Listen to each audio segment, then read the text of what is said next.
Stock মার্কেটে entry নেওয়ার কিন্তু অনেক রকম ক্রাইটেরিয়া থাকে। তো বেশিরভাগ ক্ষেত্রে যেটা দেখা যায় সেটা কিন্তু ফ্যাসিনেটিং একটা ব্যাপার যে ভাই কোনো বন্ধু আমাকে সাজেস্ট করলো, কোনো কলিগস আমাকে সাজেস্ট করলো, বা পাশের বাড়ির কোনো আঙ্কেল বা দাদা ভাই যেই হোক সাজেস্ট করলো, ভাই মার্কেটে ঢোক, অনেক পয়সা কামাতে পারবে, এখানে পয়সা ডবল হয়ে যায়। এই পেছনে যে আমার কম্পিউটারে যে চার্টটা দেখতে পাচ্ছ, এই চার্টটাতে যদি গতকালও বা এই কোম্পানিটা যদি গতকালও কেউ ইনভেস্ট করতো, তাহলে বর্তমানে আজকে দাঁড়িয়ে সেটা 16% রিটার্ন দিয়েছে। তো এখন এই যে কথাটা আমি বললাম, এটা জানার পর বা শোনার পর কিন্তু তোমার মনেও একটা ফ্যাসিনেটিং একটা ব্যাপার, লোভ কিন্তু জমানাতে পারে যে একদিনে 16%, ব্যাংক আমাকে দেয় 4%, ইভেন আমাকে মিউচুয়াল ফান্ড যদি আমি নিফটি ফিফটি ইন্ডেক্সে ইনভেস্ট করি, সেটাও বছরে গিয়ে 13% বা লং টাইম পিরিয়ডের পর, বা একদিনে 16.5%। আমার ভাই পিপিএ ভিপিএফে সব জায়গায় 7.8% ভাই। কোয়েশ্চেনটা হলো যে কি মার্কেট থেকে কি কোটিপতি হওয়া যায়? Answer is yes. তো কীভাবে? তো দেখো, যেমন গুড় দেবে তেমন তো মিষ্টি হবে ভাই। আমি একটা সিম্পল একটা এক্সাম্পল তোমাদের সাথে শেয়ার করি যে ধরো তুমি 100 টাকা ইনভেস্ট করেছো মার্কেটে এবং তার 10% রিটার্ন তুমি পেলে, তার মানে কত? 10 টাকা। ওকে, এবার তুমি 1000 টাকা মার্কেটে ইনভেস্ট করলে এবং তার 10% তুমি মার্কেট থেকে পেলে, সেখানে কিন্তু 100 টাকা। এবং এবার যদি আমি তোমাকে বলি যে 10,000 টাকা তুমি ইনভেস্ট করলে এবং সেখানেও সেম রিটার্ন 10% তুমি পেলে, তাহলে কত? 1000 টাকা।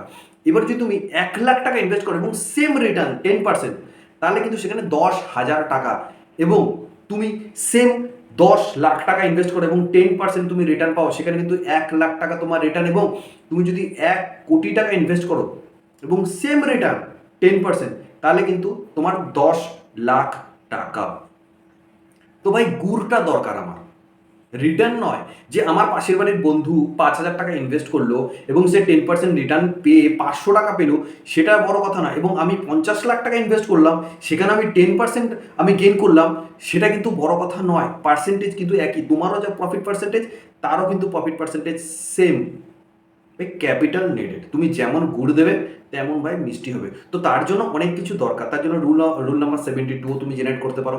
যেমন ধরো রুল নাম্বার 72 যদি আমি তোমাকে বলি, তাহলে তোমার টাকা কত বছরে ডবল হবে। এবার ধরো তোমার কাছে 1,00,000 টাকা আছে, এবার তুমি যদি এই 1,00,000 টাকা এক বছরে 10% করে যদি সিএজিআর আনতে পারো, তাহলে তুমি ওই 72কে 10 দিয়ে ভাগ করো, তাহলে কত হয়? প্রায় 6×10=60, 72, মানে 7.2, মানে 7 বছর 2 মাস।